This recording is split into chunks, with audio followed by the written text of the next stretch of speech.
اعوذ باللہ من الشیطان الرجیم بسم اللہ الرحمن الرحیم۔ گزشتہ ویڈیو میں فضائل اعمال میں سے میں نے آپ کو تبلیغی تحریک کی مختصر تاریخ کے بارے میں بتایا تھا۔ آج انشاءاللہ فضائل اعمال کا پہلا باب حکایت صحابہ میں سے پڑھا جائے گا۔ پہلا باب، دین کے خاطر سختیوں کا برداشت کرنا اور تکلیف و مشقت کا جھیلنا۔ حضور اقدس صلی اللہ علیہ وسلم اور صحابہ کرام رضی اللہ عنہم نے دین کے پھیلانے میں جس قدر تکلیفیں اور مشقتیں برداشت کی ہے، ان کا برداشت کرنا تو درکنار، اس کا ارادہ کرنا بھی ہم جیسے نالائقوں سے دشوار ہے۔ تاریخ کی کتابیں ان واقعات سے بھری ہوئی ہے، مگر ان پر عمل کرنا تو علیحدہ رہا، ہم ان کو معلوم کرنے کی بھی تکلیف نہیں کرتے۔ اس باب میں چند قصوں کو نمونے کے طور پر ذکر کرنا ہے۔ ان میں سب سے پہلے خود حضور اکرم صلی اللہ علیہ وسلم کے ایک قصے کے ابتدا کرتا ہوں کہ حضور صلی اللہ علیہ وسلم کا ذکر برکت کا ذریعہ ہے۔ حضور اکرم صلی اللہ علیہ وسلم کے طائف کے سفر کا قصہ۔ نبوت مل جانے کے بعد 9 برس تک نبی کریم صلی اللہ علیہ وسلم مکہ مکرمہ میں تبلیغ فرماتے رہے اور قوم کی ہدایت اور اصلاح کی کوشش فرماتے رہے، لیکن تھوڑی سی جماعت کے سوا جو مسلمان ہو گئی تھی اور تھوڑے سے ایسے لوگوں کے علاوہ جو باوجود مسلمان نہ ہونے کے آپ کی مدد کرتے تھے، اکثر کفار مکہ آپ کو اور آپ کے صحابہ رضی اللہ عنہم اجمعین کو ہر طرح کی تکلیفیں پہنچاتے تھے، مذاق اڑاتے تھے اور جو ہو سکتا تھا اس سے درگزر نہ کرتے تھے۔ حضور صلی اللہ علیہ وسلم کے چچا ابو طالب بھی انہی نیک دل لوگوں میں سے تھے جو باوجود مسلمان نہ ہونے کے حضور صلی اللہ علیہ وسلم کی ہر قسم کی مدد فرماتے تھے۔ 10ویں سال میں جب ابو طالب کا بھی انتقال ہو گیا تو کافروں کو اور بھی ہر طرح کھلے مہار اسلام سے روکنے اور مسلمانوں کو تکلیف پہنچانے کا موقع ملا۔ حضور اقدس صلی اللہ علیہ وسلم اس خیال سے طائف تشریف لے گئے کہ وہاں قبیلہ ثقیف کی بڑی جماعت ہے، اگر وہ قبیلہ مسلمان ہو جائے تو مسلمانوں کو ان تکلیفوں سے نجات ملے اور دین کے پھیلنے کی بنیاد پڑ جائے۔ وہاں پہنچ کر قبیلہ کے 3 سرداروں سے جو بڑے بڑے درجے کے سمجھے جاتے تھے گفتگو فرمائی اور اللہ کے دین کی طرف بلایا اور اللہ کے رسول کی یعنی اپنی مدد کی طرف متوجہ کیا، مگر ان لوگوں نے بجائے اس کے دین کی بات کو قبول کرتے یا کم سے کم عرب کی مشہور مہمان نوازی کے لحاظ سے ایک نوارد مہمان کی خاطر مدارات کرتے، صاف جواب دے دیا اور نہایت بے رخی اور بد اخلاقی سے پیش آئے۔ ان لوگوں نے یہ بھی گوارا نہ کیا کہ آپ یہاں قیام فرما لیں۔ جن لوگوں کو سردار سمجھ کر بات کی تھی وہ شریف ہوں گے اور مہذب گفتگو کریں گے۔ ان میں سے ایک شخص بولا کہ اوہو، آپ ہی کو اللہ نے نبی بنا کر بھیجا ہے۔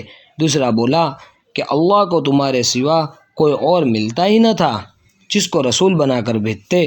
تیسرے نے کہا میں تجھ سے بات کرنا نہیں چاہتا، اس لیے کہ اگر تو واقعی نبی ہے جیسا کہ دعویٰ ہے تو تیری بات سے انکار کر دینا مصیبت سے خالی نہیں، اور اگر جھوٹ ہے تو میں ایسے شخص سے بات کرنا نہیں چاہتا۔ اس کے بعد ان لوگوں سے نا امید ہو کر حضور اکرم صلی اللہ علیہ وسلم نے اور لوگوں سے بات کرنے کا ارادہ فرمایا کہ آپ تو ہمت و استقلال کے پہاڑ تھے، مگر کسی نے بھی قبول نہیں کیا، بلکہ بجائے قبول کرنے کے حضور صلی اللہ علیہ وسلم سے کہا کہ ہمارے شہر سے فوراً نکل جائے اور جہاں تمہاری چاہت کی جگہ ہو وہاں چلے جائے۔ حضور اکرم صلی اللہ علیہ وسلم جب ان سے بالکل مایوس ہو کر واپس ہونے لگے تو ان لوگوں نے شہر کے لڑکے کو پیچھے لگا دیا۔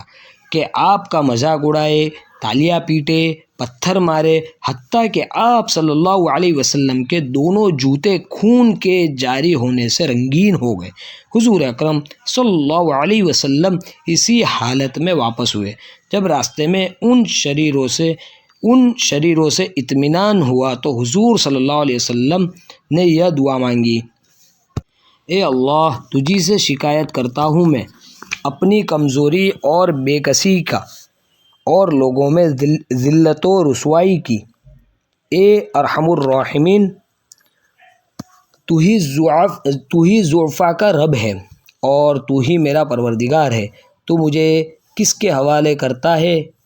کسی اجنبی بیگانے کے جو مجھے دیکھ کر ترش ہوتا ہے اور منہ چڑھاتا ہے، یا کہ کسی دشمن کے جس کو تو نے مجھ پر قابو دے دیا؟ اے اللہ، اگر تو مجھ سے ناراض نہیں ہے تو مجھے کسی کی بھی پرواہ نہیں ہے۔ تیری حفاظت مجھے کافی ہے۔ میں تیرے چہرے کے اس نور کے طفیل جس سے تمام اندھیریاں روشن ہو گئی اور جس سے دنیا اور آخرت کے سارے کام درست ہو جاتے ہیں، اس بات سے پناہ مانگتا ہوں کہ مجھ پر تیرا غصہ ہو یا تو مجھ سے ناراض ہو۔ تیری ناراضگی کا اس وقت تک دور کرنا ضروری ہے جب تک تو راضی نہ ہو۔ نہ تیرے سوا کوئی طاقت ہے نہ قوت ہے۔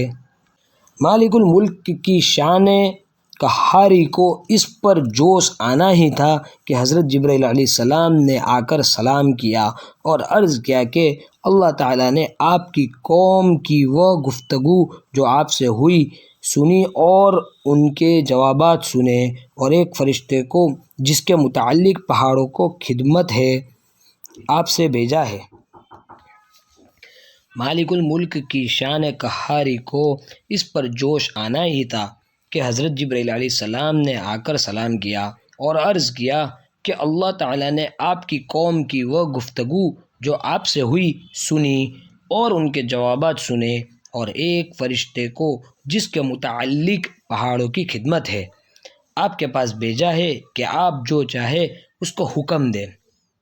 اس کے بعد اس فرشتے نے سلام کیا اور عرض کیا کہ جو ارشاد ہو میں اس کی تعمیل کروں۔ اگر ارشاد ہو تو دونوں جانب کے پہاڑوں کو ملا دوں جس سے یہ سب درمیان میں کچل جائے، یا اور جو سزا آپ تجویز فرمائیں۔ حضور اکرم صلی اللہ علیہ وسلم کی رحیم و کریم ذات نے جواب دیا کہ میں اللہ سے اس کی امید رکھتا ہوں کہ اگر یہ مسلمان نہیں ہوئے تو ان کی اولاد میں سے ایسے لوگ پیدا ہو جو اللہ کی پرستش کرے اور اس کی عبادت کرے۔ فائدہ یہ ہے اخلاق اس کریم ذات کے جس کے ہم لوگ نام لیوا ہے کہ ہم ذرا سی تکلیف سے کسی کی معمولی سی گالی دے دینے سے ایسے بھڑک جاتے ہیں کہ پھر عمر بھر اس کا بدلہ نہیں اترتا، ظلم پر ظلم اس پر کرتے رہتے ہیں اور دعویٰ کرتے ہیں اپنے محمدی ہونے کا، نبی کے پیرو بننے کا۔ نبی کریم صلی اللہ علیہ وسلم اتنی سخت تکلیف اور مشقت اٹھانے کے باوجود نہ بد دعا فرماتے ہیں نہ کوئی بدلہ لیتے ہیں۔ یہ تھا حضور اکرم صلی اللہ علیہ وسلم کے طائف کا قصہ۔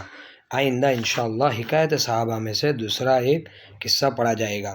تب تک اس ویڈیو کو خوب لائک کریں، اس ویڈیو پر خوب کمنٹ کریں اور اس ویڈیو کو خوب شیئر کریں، اور ہمارے یوٹیوب چینل پر سبسکرائب کریں، انسٹاگرام پہ فالو کیجیے اور فیس بک پر بھی فالو کیجیے۔ السلام علیکم ورحمۃ اللہ وبرکاتہ۔